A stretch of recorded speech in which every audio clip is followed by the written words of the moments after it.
Hello students, Tapovan group of school સંચાલિત આપણી online channel તપોવન science academy નવા chapter number 11 જેના કન્ટિન્યુ લેક્ચર નંબર 1માં તમારું હાર્દિક સ્વાગત કરું છું. હું રસાયણ વિજ્ઞાન શિક્ષક યશ જરીવાલા ફરી નવા ચેપ્ટરની અંદર તમને આવકારું છું. આપણે 10મા નંબરનું જે ચેપ્ટર છે એ આપણે પૂર્ણ કર્યું, જે હેલો એરિન અને હેલો આલ્કેન સંયોજન વિશેની વાત હતી, જેની અંદર કેટલીક અગત્યની માહિતીઓ પણ તમે શીખ્યા. ઓકે, હવે ચેપ્ટર નંબર 10 માટે જે સ્વાધ્યાયની મેં તમને વાત કરી હતી, આઈ હોપ છો કે તમે એની પણ ધીમે ધીમે તૈયારી શરૂ કરી દીધી હશે. હવે આપણે આજે 11મા નંબરનું ચેપ્ટર છે, એમાં અન્ય 3 કાર્બનિક સંયોજનો વિશેની ચર્ચા કરીશું, જેમાં આલ્કોહોલ, ફિનોલ અને ઇથર એમ 3 સંયોજન વિશેનો આપણે અભ્યાસ કરવાના છે. હવે આલ્કોહોલ, ફિનોલ અને ઇથર સંયોજન શું છે, કેવી રીતે બને છે, બરાબર, અને તેનું સામાન્ય સૂત્ર શું છે, એના માટે આપણે પહેલાં ખ્યાલ મેળવીએ, જે આ ચેપ્ટરની આપણે પ્રાસ્તાવિક માહિતી કહી શકીએ. ઓકે, તો ચાલો, આપણી પાસે જે પહેલું સંયોજન છે, ઓકે, એ પહેલું સંયોજન છે આપણી પાસે આલ્કોહોલ. તો વિદ્યાર્થી મિત્રો, આલ્કોહોલ કેવી રીતે બને છે, પહેલાં આપણે એની માહિતી મેળવવી પડે. તો આપણે જાણીએ છીએ કે કોઈ પણ સંયોજન બનવા માટે સૌપ્રથમ આપણી પાસે પદાર્થ હોય હાઇડ્રોકાર્બન. હવે આ હાઇડ્રોકાર્બનની અંદર તમારે એવો કાર્બન શોધવાનો કે જે સંતૃપ્ત કાર્બન હોય, બરાબર. અને આ સંતૃપ્ત કાર્બન એટલે આપણે જાણીએ છીએ કે sp3 સંકૃત કાર્બન. હાઇડ્રોકાર્બન સંયોજનની અંદર સંતૃપ્ત કાર્બન સાથે જોડાયેલ એક હાઇડ્રોજન, એક અથવા વધુ હાઇડ્રોજન પરમાણુનું વિસ્થાપન જો આપણે હાઇડ્રોક્સિલ સમૂહ વડે કરીએ, કયા સમૂહ વડે કરીએ? હાઇડ્રોક્સિલ સમૂહ વડે, તો મળતો અંતિમ પદાર્થ જે હશે એ આપણી પાસે કયો હશે? આલ્કોહોલ હશે. કયો હશે? આલ્કોહોલ. હવે આ જે હાઇડ્રોકાર્બન છે એની અંદર આપણે એલિફેટિક અથવા એરોમેટિક એમ બંને પ્રકારના હાઇડ્રોકાર્બન સંયોજનની આપણે માહિતી મેળવી શકીએ. ઓકે, તો એના માટે વિદ્યાર્થી મિત્રો, અહીંયા આપણે લઈએ હાઇડ્રોકાર્બન અને તેને અનુરૂપ હાઇડ્રોકાર્બનમાંથી મળતો આલ્કોહોલ. ઓકે, જનરલી આપણે હાઇડ્રોકાર્બન તરીકે સૌથી પહેલો અને સાદો હાઇડ્રોકાર્બન લઈએ છીએ CH4. ઓકે, જેને આપણે ઓળખીએ છીએ મિથેન તરીકે. આપણી વ્યાખ્યા એવું કહે છે કે હાઇડ્રોકાર્બન સંયોજનની અંદર રહેલા સંતૃપ્ત કાર્બન સાથે, હવે અહીં તો ઓલરેડી એક જ કાર્બન છે અને આલ્કેન હોવાથી આ કાર્બન કેવો હશે? sp3 સંકૃત હશે. ઓકે, તો આપણે એક હાઇડ્રોજન દૂર કરી દઈએ તો ગ્રુપ કયું બનશે? મિથાઇલ ગ્રુપ બનશે, CH3.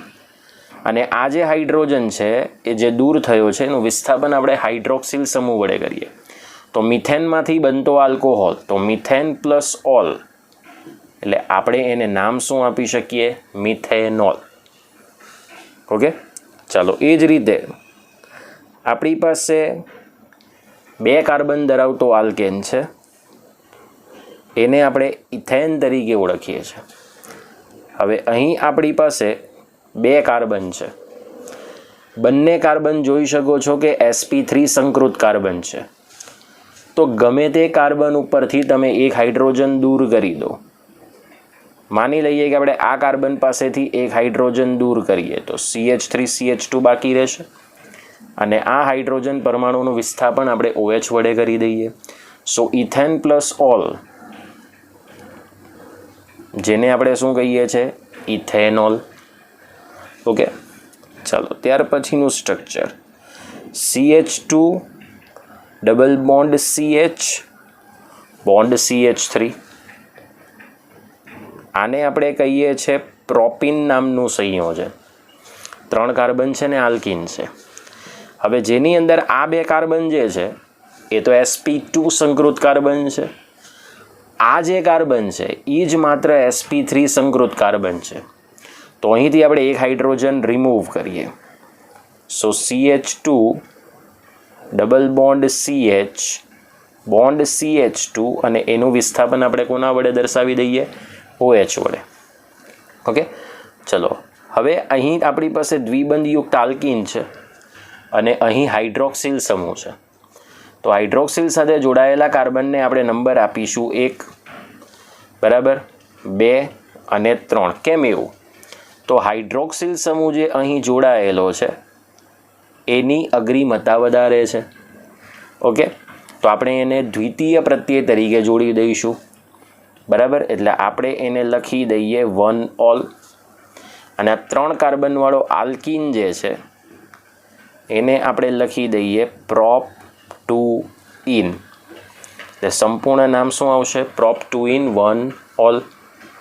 અથવાનું બીજું નામ પણ આપણે આપી શકીએ કે 2 in પ્રોપેન 1 ઓલ. ઓકે, ચાલો એના જેવું જ આપણે એક બીજું સંયોજન લઈએ. હવે આ ત્રિબંધ ધરાવતો આપણી પાસે આલ્કાઇન છે જેને આપણે શું કહીએ? પ્રોપાઇન. હવે આ બંને જે કાર્બન છે તે તો અસંતૃપ્ત છે કારણ કે શું ધરાવે છે? ત્રિબંધ.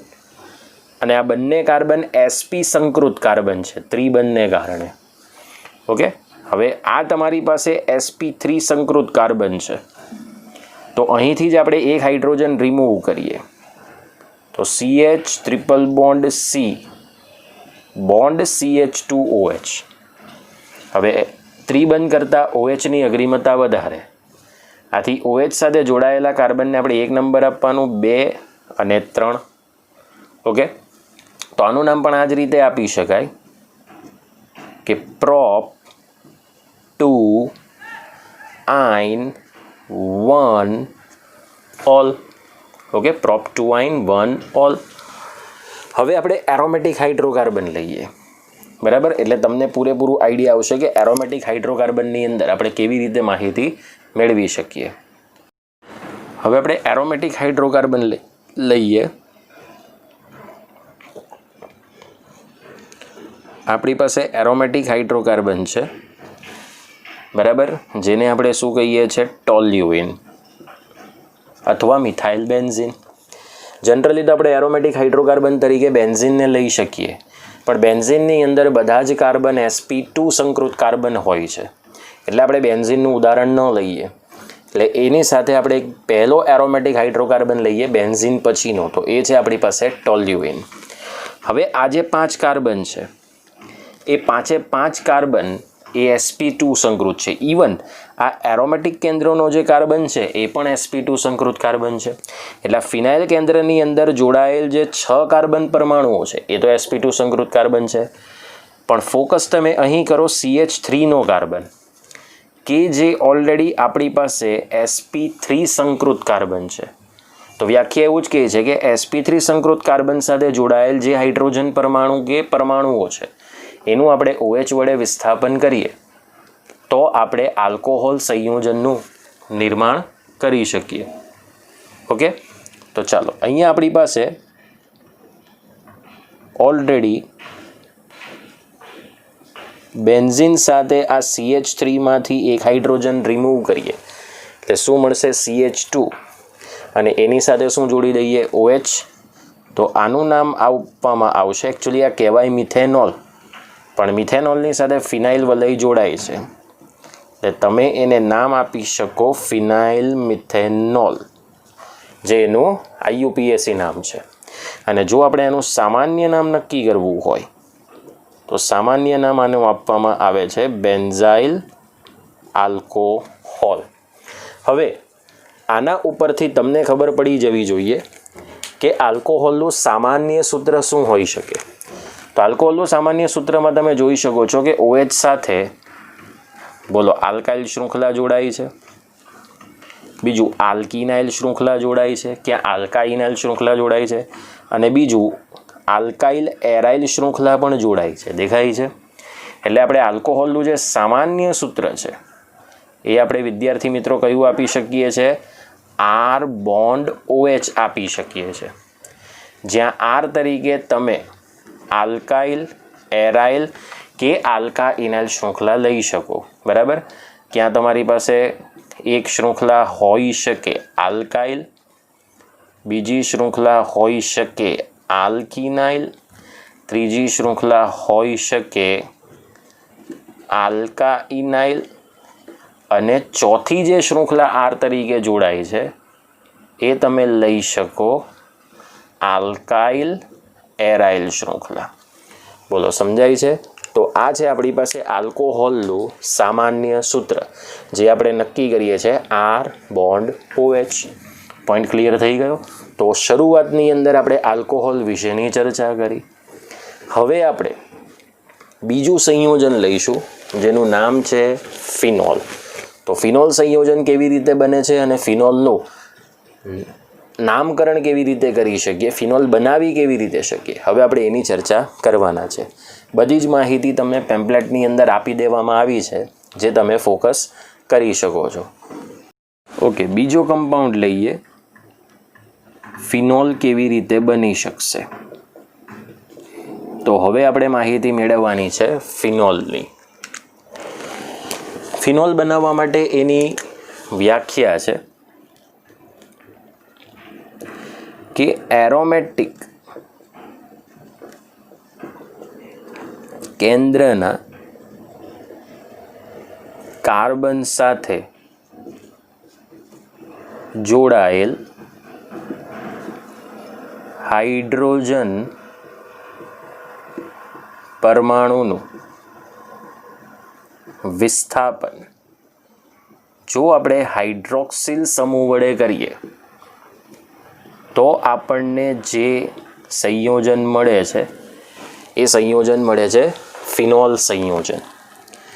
મતલબ કે OH સમૂહ સીધા sp2 સંકૃત કાર્બન સાથે જોડાયેલ હશે, કારણ કે એરોમેટિક કેન્દ્રનો જે કાર્બન હશે એ કયો સંકૃત કાર્બન હશે? sp2 સંકૃત કાર્બન હશે. ઓકે, ચલો અહીં આપણી પાસે હાઇડ્રોકાર્બન લઈએ જે સંપૂર્ણપણે એરોમેટિક જ હશે, જેમાંથી આપણે ફિનોલ સંયોજનનું નિર્માણ કરવાનું છે. તો આપણી પાસે એરોમેટિક હાઇડ્રોકાર્બન તરીકે સૌપ્રથમ પહેલો પદાર્થ લઈ શકીએ જે હવે આપણે જાણીએ છીએ બેન્ઝીન. બેન્ઝીનનું IUPAC નામ પણ હવે તમને ખબર છે, સાયક્લોહેક્ઝા 135 ટ્રાઇન. હવે બેન્ઝીનની અંદર આ 6 કાર્બન sp2 સંકૃત કાર્બન છે જેને આપણે એરોમેટિક કેન્દ્રસ્થ કાર્બનો કહીએ. એમાંથી આપણે કોઈ પણ એક કાર્બન પર રહેલા હાઇડ્રોજનનું વિસ્થાપન હાઇડ્રોક્સિલ સમૂહ વડે કરી દઈએ તો બેન્ઝીનની સાથે OH. તો આ સંયોજનને આપણે ફિનોલ તરીકે ઓળખીએ છીએ. બરાબર? ચલો ત્યારબાદ આપણે બીજું સંયોજન લઈએ, બેન્ઝીન સાથે જોડી દઈએ CH3. તો આ હાઇડ્રોકાર્બનનું નામ છે ટોલ્યુઇન. હવે ટોલ્યુઇનની અંદર આ 6 કાર્બન ઓલરેડી sp2 સંકૃત કાર્બન છે, પરંતુ આ કાર્બન પર ઓલરેડી એક હાઇડ્રોજન વિસ્થાપિત થઈને મિથાઇલ સમૂહ આવી ચૂક્યો છે. વળી આ જે CH3નો કાર્બન છે એ તો sp3 સંકૃત કાર્બન છે. હવે આ જે 5 કાર્બન છે એ 5 કાર્બન હવે તમારી પાસે sp2 સંકૃત કાર્બન છે. તો કોઈ પણ એક કાર્બન ઉપરથી હાઇડ્રોજન રિમૂવ કરીએ તો આ CH3 આપણે એઝ ઇટ ઇઝ જ રહેવા દઈએ અને આ કાર્બન પરથી હાઇડ્રોજન રિમૂવ કરીને આપણે OHને જોડી દઈએ તો આપણી પાસે ફિનોલ સંયોજન થઈ ગયું. હવે CH3 કરતાં OHની અગ્રિમતા વધુ છે તો OH સાથે જોડાયેલા કાર્બનને 1 નંબર અને CH3 સાથે જોડાયેલા કાર્બનને આપણે 2 નંબર આપીએ તો આનું નામ આવશે વિદ્યાર્થી મિત્રો 2 મિથાઇલ ફિનોલ. અને આપણે 11 સાયન્સની અંદર જોઈ ચૂક્યા છે 2 મિથાઇલ ફિનોલને આપણે ઓર્થોક્રેસોલ નામ આપીએ. કયું નામ આપીએ છે? ઓર્થોક્રેસોલ. હવે આ ઓર્થોક્રેસોલ જેવા બીજા અન્ય 2 સમઘટકો પણ છે જેને આપણે મેટાક્રેસોલ કે પછી પેરાક્રેસોલ તરીકે ઓળખીએ છીએ. હવે આ જે આપણી પાસે ફિનોલ સંયોજન છે એ ફિનોલ સંયોજનનું સામાન્ય સૂત્ર વિદ્યાર્થી મિત્રો બનશે AR બોન્ડ OH, જ્યાં OH સમૂહ એ સીધી એરોમેટિક શૃંખલાની સાથે જોડાયેલ હોય છે. હવે વિદ્યાર્થી મિત્રો ધ્યાન રાખજો, જે મારે તમને કહેવાનું છે તે માની લો આ તમારી પાસે સંયોજન છે, આ છે તમારી પાસે એક સંયોજન બેન્ઝાઇલ આલ્કોહોલ, અને આ જે સંયોજન છે એ છે આપણી પાસે ઓર્થોક્રેસોલ. તો ધ્યાન રાખવાનું છે કે આલ્કોહોલ ને ફિનોલને ઓળખવાની આદતો મતલબ સામાન્ય ટેકનિક છે. જો OH સીધો sp3 સંકૃત કાર્બન સાથે હોય, સીધો sp3 સંકૃત કાર્બન સાથે, તો એ હંમેશા આલ્કોહોલ જ હશે. પછી ભલે ને એની અંદર એરોમેટિક વલય કેમ નહીં હોય, પણ જો OH એ સીધો sp2 સંકૃત કાર્બન સાથે હશે તો તમારે સમજવાનું કે એ કયું સંયોજન હશે? ફિનોલ સંયોજન હશે. કયું સંયોજન હશે? ફિનોલ સંયોજન. તો આલ્કોહોલ અને ફિનોલ આ બંનેને ઓળખવા માટેની જે ટેકનિક છે, બંનેને ઓળખવા માટેની જે સંદર્ભ માહિતી છે તે તમે આ રીતે નક્કી કરી શકો. હવે લઈએ આપણું ત્રીજું સંયોજન, અને એ છે ઈથર સંયોજન. તો ઈથર સંયોજનને બનાવવા માટે આપણી પાસે આલ્કોહોલ અને ફિનોલના સામાન્ય સૂત્રો હોવા જરૂરી છે. મતલબ કે આલ્કોહોલ અને ફિનોલમાંથી જ આપણે ઈથર સંયોજનનું નિર્માણ કરી શકીએ. તો હવે આપણે ત્રીજા સંયોજન વિશે અભ્યાસ કરીશું, જેનું નામ છે ઈથર સંયોજન.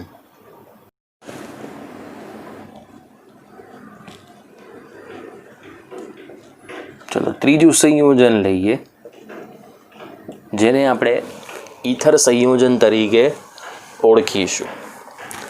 તો ઈથર બનશે કેવી રીતે? તો ઈથર બનાવવા માટે આપણી પાસે શરૂઆતનો પદાર્થ હશે ક્યાં તો આલ્કોહોલ અથવા ફિનોલ. આલ્કોહોલ ફિનોલ બંનેની અંદર રહેલો હોય છે હાઇડ્રોક્સિલ સમૂહ. તો હાઇડ્રોક્સિલ સમૂહમાંના હાઇડ્રોજન, બરાબર ધ્યાન રાખજો, હાઇડ્રોક્સિલ સમૂહમાંના હાઇડ્રોજન પરમાણુનું વિસ્થાપન જો આલ્કાઇલ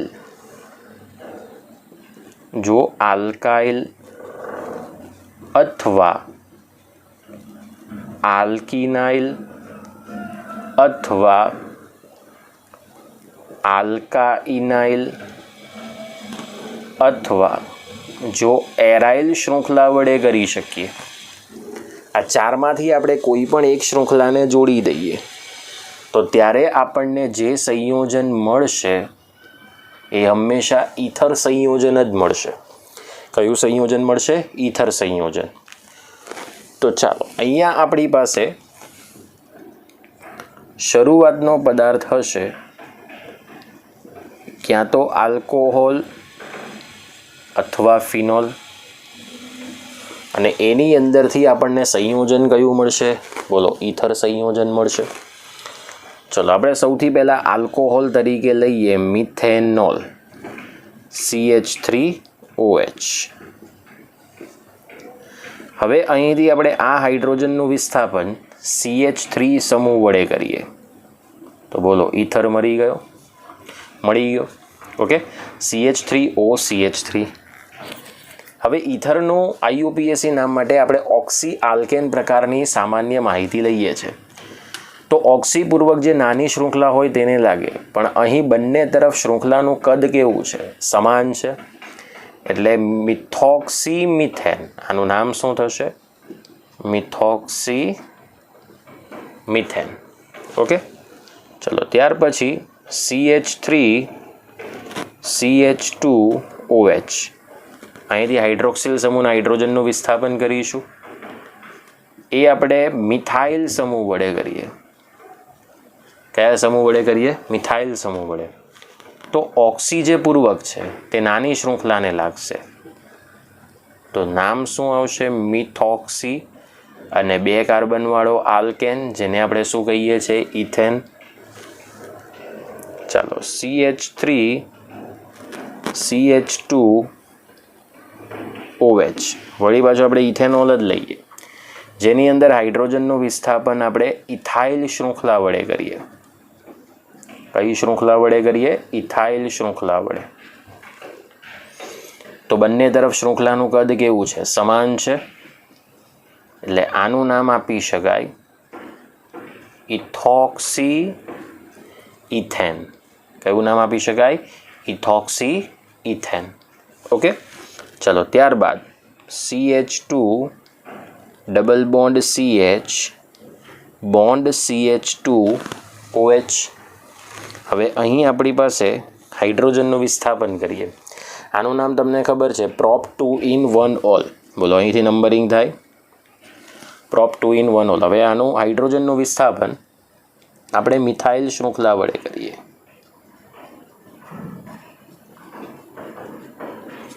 બોલો, ઇથર મળી જાય છે. ઓકે, ચલો અહીંયા આની અગ્રિમતા વધારે, એટલે 1 2 and 3. ચલો ત્રીજા ઉપર મિથોક્સી સમૂહ છે, તો નામ શું આવશે મિત્રો? 3 મિથોક્સી પ્રોપ 1 in. શું નામ આવશે? 3 મિથોક્સી પ્રોપ 1 in. ચલો ત્યારબાદ આપણે ફિનોલમાંથી બનતા ઈથર સંયોજનની વાત કરીએ. આ તો આલ્કોહોલમાંથી જે ઈથર સંયોજન મળ્યા આપણે એની વાત કરી દીધી. હવે આપણે વાત કરીએ ફિનોલમાંથી મળતા ઈથર સંયોજનની. ઓકે, આપણે એક સંયોજન લઈએ બેન્ઝીનની સાથે અહીં OH. અહીં આપણે હાઇડ્રોજનનું વિસ્થાપન CH3 વડે કરીએ, એટલે OCH3 શૃંખલા લાગશે. હવે આ આપણી પાસે નાની શૃંખલા છે અને આ આપણી પાસે એરોમેટિક બેન્ઝીનની મોટી શૃંખલા છે, એટલે આપણે આને નામ આપી શકીએ મિથોક્સી બેન્ઝીન. કયું નામ આપી શકીએ? Methoxy benzene. ચલો એ જ પ્રમાણે આપણે ફિનોલમાંથી આ હાઇડ્રોજનનું વિસ્થાપન આપણે ઇથાઇલ શૃંખલા વડે કરીએ. બોલા, ઇથાઇલ શૃંખલા આવી ગઈ. ઓક્સિજન સાથે CH2 CH3. તો ઇથાઇલ શૃંખલા નાની છે, એટલે આપણે આને નામ આપી દઈએ ઇથોક્સી બેન્ઝીન. કયું નામ આપી દઈએ? Ethoxy benzene. સમજાય છે વિદ્યાર્થી મિત્રો? ઓકે, તો આ રીતે આપણે આલ્કોહોલ અને ફિનોલમાંથી ઈથર સંયોજન બનાવી શકીએ. હવે આ જ ફિનોલમાંથી હાઇડ્રોજનનું વિસ્થાપન જો આપણે ફિનાઇલ વલય વડે કરીએ, બરાબર, હાઇડ્રોજનની જગ્યાએ આપણે ફિનાઇલ વલય મૂકી દઈએ, તો બંને તરફ કદ સમાન છે, આપણે એને કહી શકીએ ફિનોક્સી બેન્ઝીન. કયું નામ આપી શકીએ? ફિનોક્સી બેન્ઝીન. બોલો, સમજાય છે? તો આ રીતે આપણે આલ્કોહોલ અને ફિનોલ સંયોજનમાંથી ઈથર સંયોજનનું નિર્માણ કરી શકીએ. તો આલ્કોહોલ અને ફિનોલમાંથી બનતું જે ઈથર સંયોજન છે એનું સામાન્ય સૂત્ર આપણે આ પ્રમાણે લખી શકીએ: R1/AR1O R2/AR2. ઓકે, તમે ઓક્સિજનની બંને તરફ સમાન આલ્કાઇલ શૃંખલા પણ જોડી શકો અને જુદી જુદી આલ્કાઇલ શૃંખલા પણ જોડી શકો. ઓક્સિજનની આસપાસ આપણે સમાન એરાઇલ શૃંખલા પણ જોડી શકીએ. ક્યાં એક તરફ એલિફેટિક અને એક તરફ એરાઇલ શૃંખલા પણ આપણે જોડી શકીએ. એટલે આ છે ઈથરનું સામાન્ય સૂત્ર. વળી પાછું તમને એ કહેવાનું છે, જે ખાસ અગત્યની બાબત છે, કે આલ્કોહોલ અને ઈથર આ બે એવા સંયોજન છે કે જેમના આણ્વીય સૂત્રો સમાન છે. જેમના આણ્વીય સૂત્રો કેવા છે? સમાન છે, પણ બંધારણીય સૂત્રો કેવા છે? જુદા જુદા. ઓકે, એનો મતલબ કે આણ્વીય સૂત્ર સમાન હોય પણ બંધારણીય સૂત્ર એટલે જુદા હોય બિકોઝ તેની અંદર ક્રિયાશીલ સમૂહો કેવા હોય, જુદા જુદા હોય. તો આલ્કોહોલ અને ઈથર આ બંને સંયોજનને આપણે ક્રિયાશીલ સમૂહ સમઘટકો કહીએ છીએ. શું કહીએ છીએ? ક્રિયાશીલ સમૂહ સમઘટકો. બરાબર. અને બંનેનું જે સામાન્ય સૂત્ર છે એ CnH2nO છે. હવે માની લો કે આપણે n બરાબર 3 લઈએ તો આણ્વીય સૂત્ર કયું થાય? C3H6O થાય. ઓકે, ચલો 3 કાર્બનવાળો આલ્કોહોલ ગયો તો CH3CH2CH2OH અને 3 કાર્બનવાળો ઈથર ગયો તો CH3CH2OCH3. બરાબર. સોરી, આનું આણ્વીય સૂત્ર આ પ્રમાણેનું આવશે, આ રીતે CnH2n+2 into O. My mistake થઈ ગઈ. ઓકે, તો આલ્કોહોલ અને ઇથરનું સામાન્ય સૂત્ર છે CnH2n+2 ઇન્ટુ O. એટલે અહીં આવશે વિદ્યાર્થી મિત્રો C3H8O. તો આ બંનેની અંદર તમે જોઈ શકો છો હાઇડ્રોજનની સંખ્યા 8 છે અને કાર્બનની સંખ્યા 3 છે. પ્રોપેન 1 ઓલ અને મિથોક્સી ઇથેન એ એકબીજાના શું છે? ક્રિયાશીલ સમૂહ સમઘટકો. ટૂંકમાં એ બાબત તમારે ધ્યાનમાં રાખવાની છે કે આલ્કોહોલ અને ઇથર આ બંને જે સંયોજનો છે એ એકબીજાના ક્રિયાશીલ સમૂહ સમઘટકો છે, જેને આપણે બંધારણીય સમઘટકો તરીકે ઓળખીએ છીએ. હવે મેઇન બાબત જે આપણી આવશે એ છે કે આપણે આલ્કોહોલનું વર્ગીકરણ કેવી રીતે કરી શકીએ. તો સૌપ્રથમ આપણે શીખીએ આલ્કોહોલનું વર્ગીકરણ. અહીંયા આપણી પ્રાસ્તાવિક માહિતી આ ચેપ્ટરની પૂર્ણ થાય છે. હવે આપણે ઓરિજિનલ ચેપ્ટર તરફ પ્રયાણ કરીએ. તો ધીમે ધીમે પહેલી થિયરી છે આલ્કોહોલનું વર્ગીકરણ. ઓકે, હવે આપણી પાસે જે થિયરી છે એ છે આલ્કોહોલનું વર્ગીકરણ.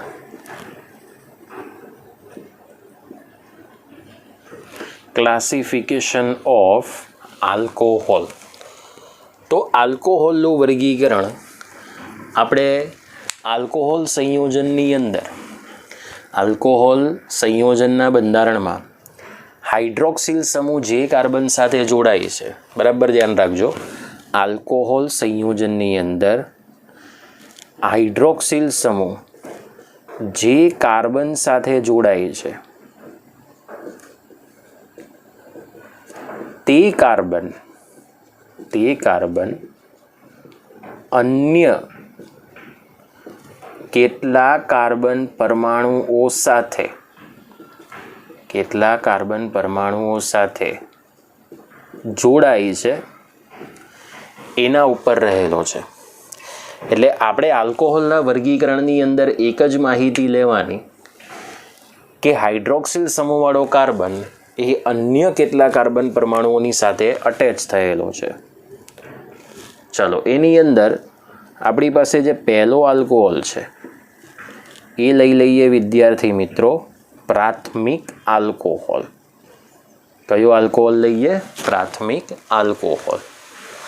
તો પ્રાથમિક આલ્કોહોલની અંદર એક વાત તો કમ્પ્લીટલી ક્લિયર કરી લઈએ, વ્યાખ્યા જે આપણે આ સેન્ટેન્સ ઉપરથી જ બનાવીશું.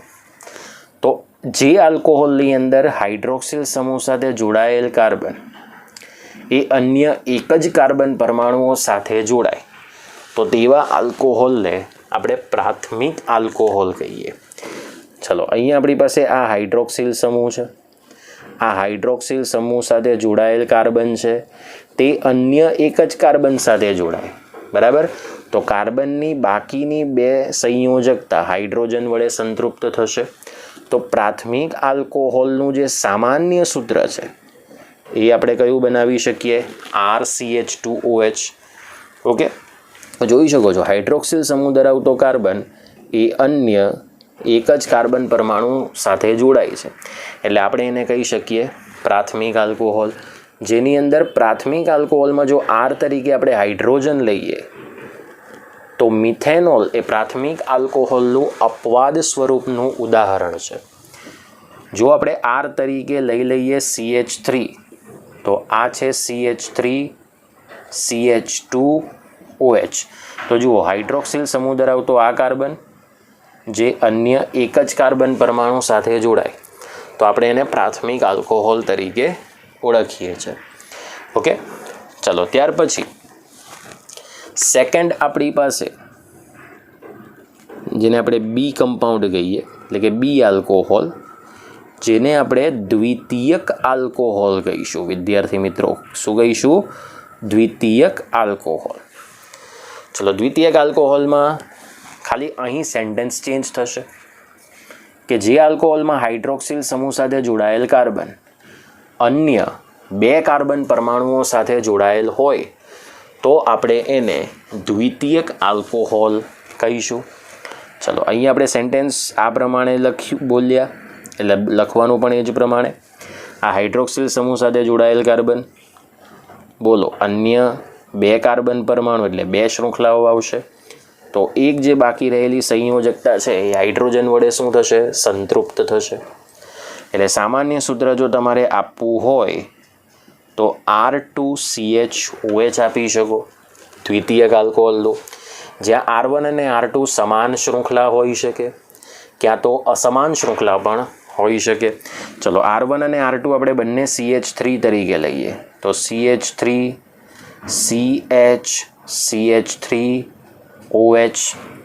જો હાઇડ્રોક્સિલ સમૂહ ધરાવતો આ કાર્બન એક આ કાર્બન સાથે જોડાય છે અને બીજું આ કાર્બન સાથે જોડાય છે તો 1 2 and 3 આને કહેવામાં આવશે પ્રોપેન ટુ ઓલ. શું કહેવામાં આવશે? Propane to all. ઓકે, હવે આપણી પાસે જે ત્રીજો પ્રકાર છે એ ત્રીજો પ્રકાર લઈએ જે છે તૃતીયક આલ્કોહોલ. ઓકે, હવે આપણે સી આલ્કોહોલ લઈએ અને આ જે સી આલ્કોહોલ છે એ છે તૃતીયક આલ્કોહોલ. ચાલો, તૃતીયક આલ્કોહોલની અંદર આપણે શું જોઈએ તો હાઇડ્રોક્સિલ સમૂહ સાથે જોડાયેલ કાર્બન અન્ય 3 કાર્બન પરમાણુઓ સાથે જોડાયેલ હોય R1 R2 and R3. તો આ 3 કાર્બનવાળી શૃંખલા જે આલ્કાઇલ શૃંખલા છે એની સાથે જોડાયેલ હોય તો એનું સામાન્ય સૂત્ર તમે આપી શકો છો R3C bond OH. ઓકે, હવે આ R તરીકે જોડાનાર જે શૃંખલા છે એ ક્યાં સમાન પણ હોઈ શકે અથવા અસમાન પણ હોઈ શકે. આપણે સમાન શૃંખલા લઈએ તો CH3 CH3 twice C bond OH. તો આ 1 2 and 3 2 મિથાઇલ પ્રોપેન 2 ઓલ એ આનું નામ આવશે. તો ચલો, અહીંયા જોઈ શકો છો OH સમૂહ સાથે જોડાયેલ આ કાર્બન છે, આ 1 બરાબર, આ 2 અને આ 3, બોલો 3 કાર્બન સાથે જોડાય છે તો આને કહેવામાં આવે તૃતીયક આલ્કોહોલ. હવે આપણે એક બીજા જ પ્રકારનો આલ્કોહોલ જોઈએ જે આપણે ઓલરેડી હેલાઇડમાં જોઈ ગયા છે. એવું જ આપણે આલ્કોહોલની અંદર પણ એ વસ્તુને સાબિત કરી શકીએ છીએ જેનું નામ છે એલાઇલિક આલ્કોહોલ. કયું નામ છે? Allylic alcohol. હવે આપણી પાસે જે અલગ પ્રકારનો આલ્કોહોલ છે એનું નામ અહીંયા આપી દઈએ, જેનું નામ છે એલાઇલિક આલ્કોહોલ સંયોજન. હવે એલાઇલિક આલ્કોહોલ સંયોજનની અંદર જે આપણે હેલોજનની અંદર વાત ધ્યાનમાં રાખી હતી એ જ સેમ બાબત આપણે અહીં જોવાની છે.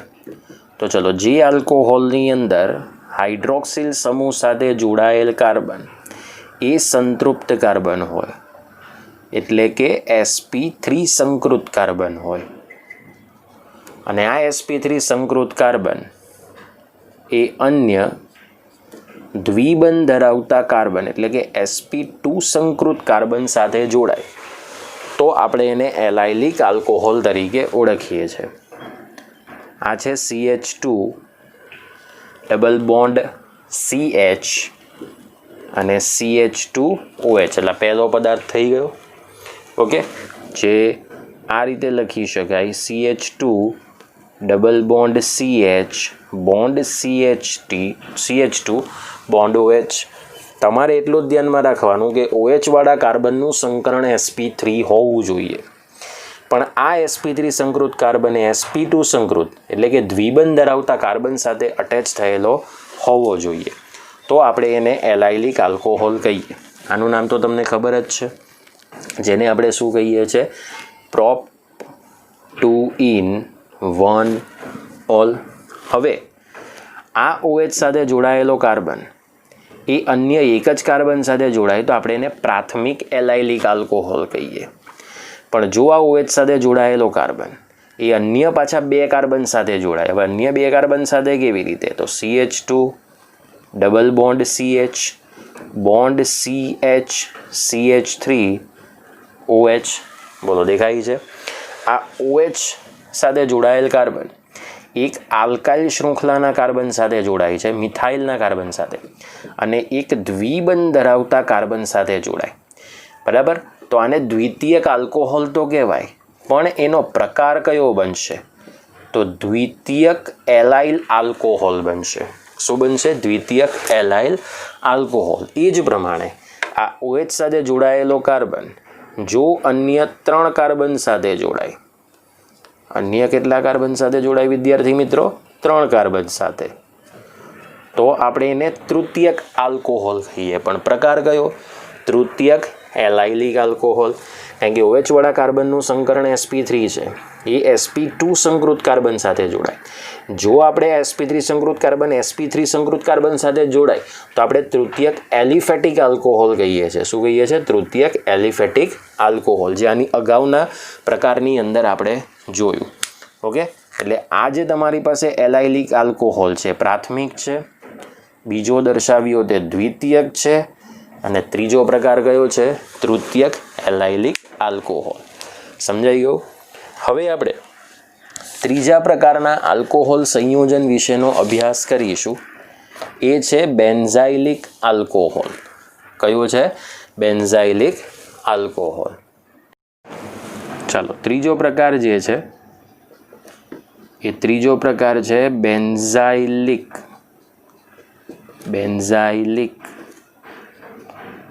આલ્કોહોલ સંયોજનો. ચાલો, બેન્ઝાઇલિક આલ્કોહોલ સંયોજન આપણે કેવી રીતે કહી શકીએ? તો જે આલ્કોહોલ સંયોજનમાં હાઇડ્રોક્સિલ સમૂહ, સાંભળજો, જે આલ્કોહોલની અંદર હાઇડ્રોક્સિલ સમૂહ, બરાબર, એની સાથે જોડાયેલ કાર્બન sp3 સંકૃત કાર્બન હોય. બરાબર સાંભળજો. અને આ જે sp3 સંકૃત કાર્બન છે એ એરોમેટિક વલયના કાર્બન સાથે જોડાય. બરાબર? એટલે આ કાર્બન જે છે તે sp2 સંકૃતવાળું છે, પણ એરોમેટિક વલયનો છે, તો એની બાકીની બે સંયોજકતા હાઇડ્રોજન વડે સંતૃપ્ત થશે. તો જે આલ્કોહોલની અંદર હાઇડ્રોક્સિલ સમૂહ સાથે જોડાયેલ કાર્બન sp3 સંકૃત હોય અને આ sp3 સંકૃત કાર્બન એ સીધો એરોમેટિક વલય સાથે જોડાય, એરોમેટિક વલયના કાર્બન સાથે જોડાય, તો સમજવાનું આપણે એને બેન્ઝાઇલિક આલ્કોહોલ સંયોજન તરીકે ઓળખીએ છીએ. આ બેન્ઝાઇલિક આલ્કોહોલનું જે પ્રથમ સંયોજન છે એ બોલો, બેન્ઝાઇલ આલ્કોહોલ આવશે. જો તમે OH ને સીધો બેન્ઝીન સાથે જોડી દો તો એ ફિનોલ થઈ જાય, એ આલ્કોહોલ ન કહેવાય. આલ્કોહોલમાં તો OH સાથે જોડાયેલો કાર્બન ઓલવેઝ sp3 સંકૃત જ હશે. આ વસ્તુ ધ્યાનમાં રાખજો.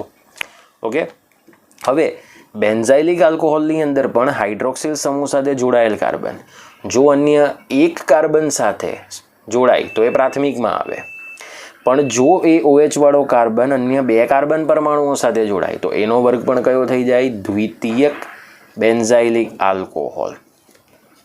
ચલો, આ એક કાર્બન OH ની સાથે તો છે, OH વાળો એક કાર્બન CH3 શૃંખલાને એરોમેટિક વલયની સાથે, તો બોલો આ દ્વિતીયકમાં આવશે. આ પહેલો પ્રકાર તો આપણે પ્રાથમિકમાં લઈએ, આ પ્રકાર શેમાં લઈએ? દ્વિતીયકમાં. ચલો, હવે ત્રીજો પ્રકાર લઈએ તૃતીયકમાં. બધા તૃતીયક બેન્ઝાઇલિક આલ્કોહોલ છે, કારણ કે OH વાળો કાર્બન એક એરોમેટિક કેન્દ્રસ્થ કાર્બન સાથે અને બે આલ્કાઇલ સમૂહના કાર્બન સાથે જોડાય છે. એટલે ટોટલ 3 કાર્બન સાથે જોડાવાને કારણે આપણે એને તૃતીયક બેન્ઝાઇલિક આલ્કોહોલ સંયોજન તરીકે ઓળખીએ છીએ. આટલો પોઈન્ટ ક્લિયર થઈ ગયો. ઓકે, તો આ હતું આપણી પાસે બેન્ઝાઇલિક આલ્કોહોલ. હવે આપણે વાત કરીએ છીએ આલ્કોહોલ સંયોજન માટે. તો આલ્કોહોલ સંયોજનની અંદર જ્યાં OHની સંખ્યા 1 હોય તો આપણે એને મોનોહાઇડ્રિક આલ્કોહોલ કહીએ, પણ OH સમૂહની સંખ્યા જ્યારે 2 હોય તો આપણે એને ડાયહાઇડ્રિક આલ્કોહોલ કહીશું. તો જુઓ, આ આલ્કોહોલની અંદર 2 OH સમૂહ છે તો આપણે એને ડાયહાઇડ્રિક આલ્કોહોલ કહીએ. જો આલ્કોહોલની અંદર 3 હાઇડ્રોક્સિલ સમૂહ હોય તો આપણે એને ટ્રાયહાઇડ્રિક આલ્કોહોલ કહીએ છીએ. શું કહીએ છીએ? ટ્રાયહાઇડ્રિક આલ્કોહોલ. ટૂંકમાં આપણે ડાયહાઇડ્રિક આલ્કોહોલની વ્યાખ્યા એ પ્રમાણે આપી શકીએ કે આલ્કેન હાઇડ્રોકાર્બનમાંના 2 હાઇડ્રોજનનું વિસ્થાપન 2 હાઇડ્રોક્સિલ સમૂહ વડે કરીએ તો આપણને ડાયહાઇડ્રિક આલ્કોહોલ મળે. અને એ જ પ્રમાણે આલ્કેન હાઇડ્રોકાર્બનમાંના 3 હાઇડ્રોજન પરમાણુનું વિસ્થાપન 3 હાઇડ્રોક્સિલ સમૂહ વડે કરીએ તો આપણને ટ્રાયહાઇડ્રિક આલ્કોહોલ મળે છે. ઓકે, એ જ પ્રમાણે જો આપણે ફિનોલની વાત કરીએ તો ફિનોલમાં પોતે જે એક જ OH ધરાવતો ફિનોલ હોય તો આપણે એને મોનોહાઇડ્રિક ફિનોલ કહીએ છીએ. જુઓ, ફિનોલની અંદર ઓલરેડી OH સમૂહ sp2 સંકૃત કાર્બન સાથે જોડાય તો આને મોનોહાઇડ્રિક ફિનોલ કહેવાય. એ જ પ્રમાણે દ્વિવિસ્થાપિત ફિનોલ લઈએ તો આને પણ મોનોહાઇડ્રિક કહેવાય. કેમ? કારણ કે આ ફિનોલની અંદર પણ OH સમૂહની સંખ્યા તો કેટલી છે? 1. પણ જો ફિનોલની અંદર 2 હાઇડ્રોક્સિલ સમૂહ હોય તો આપણે એને ડાયહાઇડ્રિક ફિનોલ કહીએ છીએ. આના વળી પાછા 3 પ્રકાર છે. આને આપણે પહેલો જે પ્રકાર છે એને કહીએ છીએ કેટેકોલ. બીજો મેટા સ્થાન પર OH હોય તો એને કહેવાય રિસોર્સિનોલ. અને પેરા સ્થાનની અંદર જો OH હોય તો તેને ક્વિનોલ અથવા તો હાઇડ્રોક્વિનોન તરીકે ઓળખવામાં આવે. અને જો એ જ પ્રમાણે 3 હાઇડ્રોક્સિલ સમૂહ એરોમેટિક કેન્દ્ર સાથે જોડાય, બરાબર, પણ એની અંદર OH સમૂહ એકબીજાની પાસે હોય તો આને પાયરોગેલોલ કહેવાય. આને કયું નામ આપવામાં આવે? પાયરોગેલોલ, જે ટ્રાયહાઇડ્રિક ફિનોલ છે. શું છે? ટ્રાયહાઇડ્રિક ફિનોલ. બરાબર. ચાલો, એ જ પ્રમાણે તમને પેમ્પલેટની અંદર એક આવું સ્ટ્રક્ચર આપ્યું હશે ફિનોલ માટે, જેમાં આ રીતનું સ્ટ્રક્ચર છે. ઓકે, એને કહેવાય હાઇડ્રોક્સી ક્વિનોલ. શું કહેવામાં આવે? હાઇડ્રોક્સી ક્વિનોલ. ઓકે, અને ત્યાર પછી ત્રીજું સ્ટ્રક્ચર છે એ તમને આ મુજબનું આપ્યું હશે. એને કહેવામાં આવે ફ્લોરોગ્લુસિનોલ. ફ્લોરોગ્લુસિનોલ. ઓકે, તો તમે જોઈ શકો છો કે આને કહેવાય ડાયહાઇડ્રિક આલ્કોહોલ, આને કહેવાય ટ્રાયહાઇડ્રિક આલ્કોહોલ, આને કહેવાય મોનોહાઇડ્રિક ફિનોલ, આને કહેવાય ડાયહાઇડ્રિક ફિનોલ, આને કહેવાય ટ્રાયહાઇડ્રિક ફિનોલ. ઓકે, આને પણ કહેવાય ટ્રાયહાઇડ્રિક ફિનોલ.